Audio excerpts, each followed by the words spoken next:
Tallstar's Revenge, Chapter 2. Sandgrouse butted after him. You were doing really well. I was not! Anger shrewd through Tallkit as his eyes watered from the grip. I fell in, and I hurt my claws. He stumbled to a halt outside the nursery, holding up a paw.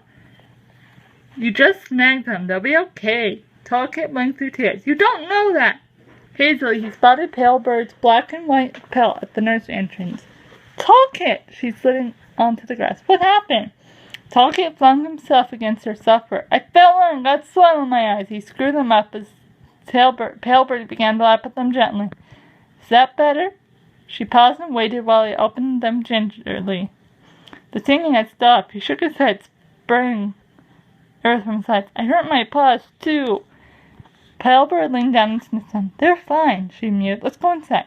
Tallkit, you can't give up yet. Leave him alone, Palebird murmured. He's frightened. Tallkit glanced over his shoulder. Sandgrasse's eyes were round with worry. I'll try again later, he meowed reluctantly. We'll see. Palebird nosed him gently into the den. He's got to learn.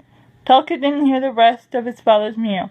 Palebird's fur was swishing in his ears as she guided them to their nest. He curled up into the soft sheep's wool lining. Where's Breckenwing? barked Kit's mother was gone. And Mist Mouse, the ginger queen's nest, was empty. There were no sign of Ride Kit, Doe Kit, or Stage Kit. Breckenwing's at the prey heap. Palebird settled into the nest beside him. Mist Mouse went hunting. Hunting? The queens didn't hunt. They looked after their kids. Palebird sighed. She missed being out on the moor these past moons, and her kids don't need her anymore. The entrance to the nursery rustled as Breckenwing pushed her way in. She carried there the fresh scent of rabbit, Who's missed them more? Heather rustled as she settled into the nest. Mist Mouse, Palebird told her. Tallkit nestled against Palebird. You miss being underground? She'd been under a tunnel before he'd been born. Of course. Tallkit wasn't convinced. Who'd want to spend a day in the dark? Breckenwing flicked her tail over her paws. You won't be telling for a while, Palebird, The ginger queen's mew sounded ominous. Tallkit's gaze flickered anxiously toward his mother. Why not? My kitting was hard. I lost Finchkit. Palebird shifted beside him. It'll take me a bit longer to recover. Tallkit searched her gaze. He could never tell what his mother was sad or just tired. Why did Finchkit die? Did you kid her wrong?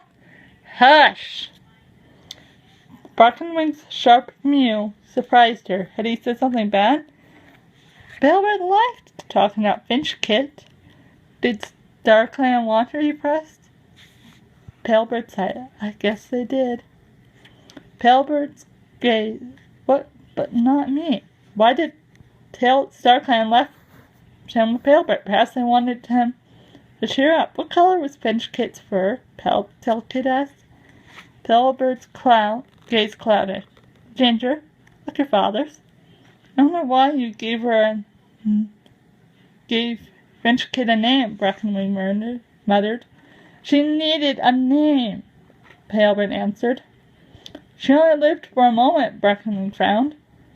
StarClan would have named her.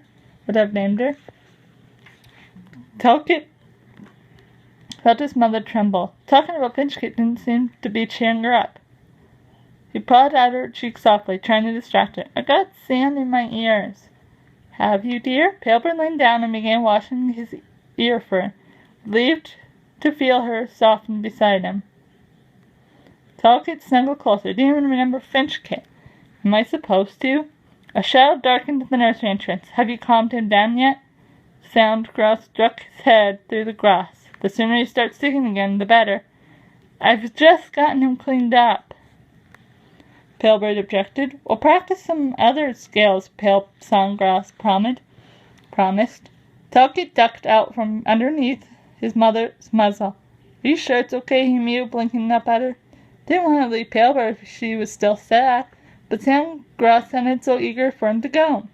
Whatever you want, dear. Her gaze drifted away. Talkit felt the jab of disappointment. Didn't she want him to stay? He stood up. She wants me to train so I can be as strong as Sandgrass. He clambered over the side of the nest. See you later. Sandgrass Pebble didn't answer. She was staring blankly at the den wall. Come on, Talkit. Sandgrass brushed his way through the nursery entrance. Talkit followed. He was pleased to see his father's gaze brighten as slithered onto the snowy grass beside him. I know one little fly wouldn't put you off. Sandgrass whisked Talkit forward with his tail. Let's practice moving stones. Toddlers have to learn to move rocks much heavier than themselves. Really? Talkit scampered onto his side as they crossed the camp. It's an important skill. Sandgrass nodded toward a row of rocks closer beside the other's end. Let's try these. Just small ones to begin with. Small ones. Talkit stared at the stones. They were as big as sparrows. Sandgrass stopped beside the nearest and beckoned Talkit to closer with a twitch of his tail. Grab with your forepaws and use your weight to roll it toward you. Talkit swallowed. Won't it squish me? The first rule of telling is that you're always stronger than you think, Sandgrass told him. Brown fur flashed at the corner of Talkit's gaze. I touched your tail. You're the rabbit now. Did not. Did so. Shrewkit and Barkit were chasing each other over the high stones. Heather's springs quivered in their wake. Sandgrass nudged the rock toward Talkit. Roll this one. Talkit stared at it.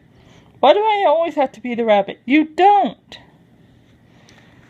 Flattening his ears to block out the sound of his den mate's playing, Talkit reached up and rested his forepaws on the rock. To grunt, he tried to heave it toward him. His belly tightened with effort, but the stone didn't move. Let's try a smaller one. Sandgrass pushed the stone closer. As Talkit reached for it, Flailfoot petted out the others, and his black pelt moved like a shadow against the frosty gorse. It's a bit young to be moving rocks. Sandgrass sniffed. It's never too early to start learning tunneling skills. Flailfoot said that. I didn't move my first stone till I was an apprentice. Talkit gritted his teeth. I'm going to move it. Hissing underneath his breath, he heaved. His claws slipped. His hind leg buckled. With a gaspy-filled background landed onto his tail. Nice move, Wormkit! Shrewkit called from the hunting stones. Talkit turned on him, his ears flat. I'm learning. Talkit took no notice, so Sandgrass. Guys, Shrewkit thinks like a moor runner. He doesn't understand patience. Talkit's heart sank. Would he have to spend the whole day trying to ship this dumb rock while Shrewkit and Barkit played rabbit at the hunting stones? Heatherstar's mew rang through the corner. Let all cats old enough to catch prey gather beneath the tall rock. Talkit jerked around. The wind climber stood up on the on top of the dark stone in the meeting hall. Wait here, Sandgrass ordered. He trotted across the camp and bounded onto the sandy hollow. Flailfoot brushed past Talkit. Try stoning with the smaller stone, he suggested, as he headed after Sandgrass. Talkit sat back on his haunches and watched his clanmates streaming toward Tall Rock. Aspenfall and Cloudrunner bounded down onto the snow-whitened circle. Lith and Lightfoot, Reedclaw and Dawnstripe followed. Meadowslip and Larksplash were already sitting on, staring up especially at Heatherstar. They shifted till other moor runners settled beside them. Sandgrass headed for the opposite end of the hollow, where the tumbler sat, and stopped beside Woollytail and Hickory Nose. Flailfoot jumped swiftly down beside the tall tail high. The old tumbler nodded to Reedfeather, the Wind Clan deputy, who was sitting at the foot of Tall Rock, dipped his head in return. Barkit bounced toward Talkit, eyes bright. Aren't you coming? Shrewkit was already scrambling across the tusks. Talkit blinked, but we're not old enough to catch prey. How do you know? Barkit shrugged. You never tried. Besides, we won't sit with the warriors. We can watch them from over there. He pointed with his nose to where Shrewkit was threading his way through the long grass that edged at the moorrunner's nest. Come on! As Tallkit scampered after Bartkit, the camp entrance shivered. Willy Whisker and Whitebear hurried in. Have they started? Willy Whisker called to Flailfoot as she lumped across the camp. Not yet. Flailfoot padded to the edge of the hollow and reached up to steady Willy Whisker as she scrambled down on her 3 good legs. She joined the tunnelers while Whitebear headed for the moorrunners on the far side of the hollow. Miss Mouse paced the rim, brushing past her hair fly. The brown Tom stood still at the trunk of a grass bush, so that his claws had taken root. Tallkit paused beside the moorrunner's nest and watched them curiously. Miss Mouse Kit, Rykit, Stagekit, and Dokit were standing beside the 2 warriors. In here! Bartkit nudged Tallkit into the grass beside Shrewkit. Tallkit pushed through the long stems. What are they doing at the hollow? He jerked his nose towards Hickory Hairflight's kids. I don't know. Bartkit burrowed deep into the grass and peered down. Hush! Shrewkit hissed. I'm trying to hear. His yellow eyes were fixed on the meeting hollow. Heatherstar sprang down from the tall rock and wheeled past her clanmates until she reached the center. Miss Mouse was fiercely smoothing the fur between Stagekit's ears. Hairflight nudged Dokit and Rykit close to the edge. Rykit, Dokit, and Stagekit, Heatherstar called. Tallkit felt Bartkit stepping beside him. It's the apprentice ceremony.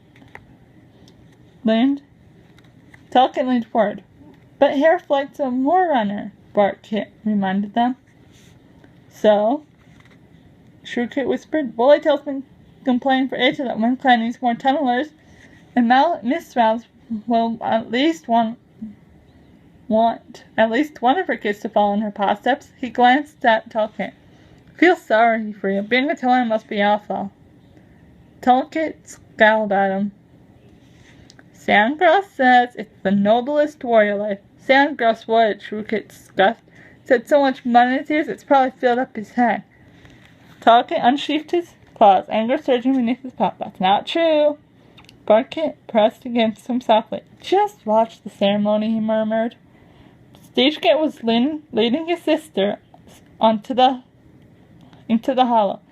Rykit's paws slipped as she slithered down the icy slope. Warm purrs rumbled around her as she straightened and shook out her soft griefer. Repaw! Heatherstar made her gaze. The new apprentice's eyes widened. Your mentor will be Larksplash. Repaw purred loudly as Larksplash stepped from among the moorrunners and touched her head with her muzzle. Heatherstar flicked her tail. Larksplash, share your speed and sharp eyes with Repaw so that she too may become a warrior worthy of WindClan. The WindClan turned to Dokit. Dokit, Dopaw, she meowed. Your mentor will be Aspenfall.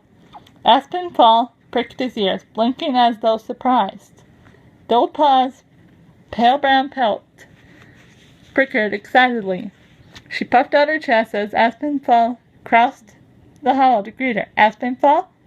Heatherstar meowed. Share your courage and strength with Dopaw. Aspenfall nodded, dipped his head, and touched his nose to Dopaw's ear. Behind them, Stagekit gazed at his clanmates. He must be trying to guess who his mentor will be.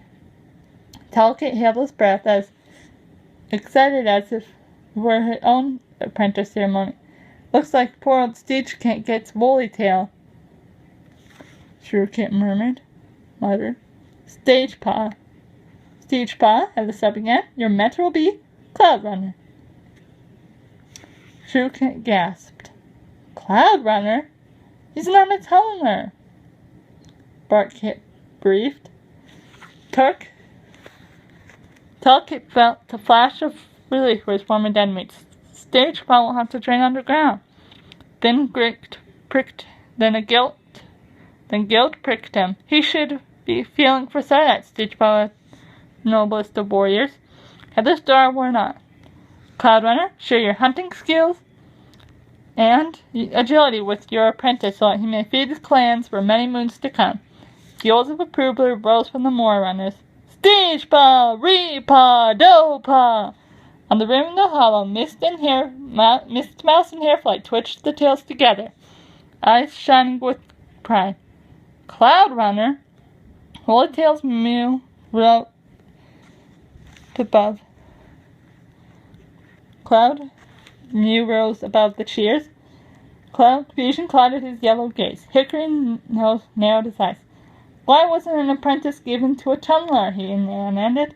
What's going on? A meow sounded from the camp entrance. A gray she-cat stared at her clanmates, her pelt dusted with soil. Miss Mouse turned. Hi, Plumeclaw. She shifted her paws uneasily as she faced the tumbling enemy. I'm afraid you missed the naming ceremony. Did Woolly Tail get its apprentice? She-cat's gaze flashed with hope. Woolly Tail shook his head. They're treating us Moor Runners. All of them? Plumeclaw's eyes widened. Tallstar stepped forward. Aspenfall, Cloud Run, and Larksplash are going to mentor Miss Kids. Plumeclaw stared at Miss Mouse. Don't you want any of them to follow in your paw steps? Miss Mouse dropped her gaze. Hairflight pressed close to her muzzle. We decided that we want them all to be Moor Runners. Tunneling is dangerous work, Miss Mouse pointed out. Our kids are good runners like their father. They'll be better hunting the moors than the tunnels. Hickory Nose took a step forward, his fur bristling. We need more tunneler apprentices. Behind him, Sandgrass swished his tail. At least we'll have Tullkit in a few moons. Tullkit's belly tightened. Lucky little worm kit. Shrewkit teased. Tullkit glanced at him. Shut up! Tallstar padded toward the tunnel. I know you're disappointed, but Miss Mouse and Hairflight want their kids to train as Moor Runners. I understand. Hickory Nose met her niece. Clan needs tunnelers as well, Tallstar. I understand the disappointment, Tallstar mewed softly, but Leafshine's death is still fresh in our memories. Tullkit had heard that Palebird and Breckenwing talked about the tunneler killed by some cave-in that had crippled Lillywhisker. By the same cave-in that had crippled Lillywhisker. I had to respect Miss Mouse and Hairflight's wishes, Wind-Clan leader continued. Hickory Nose dipped his head. I guess. Tallstar went on. When New Leaf comes and the earth is drier, the tunnelers will be safe and better for training.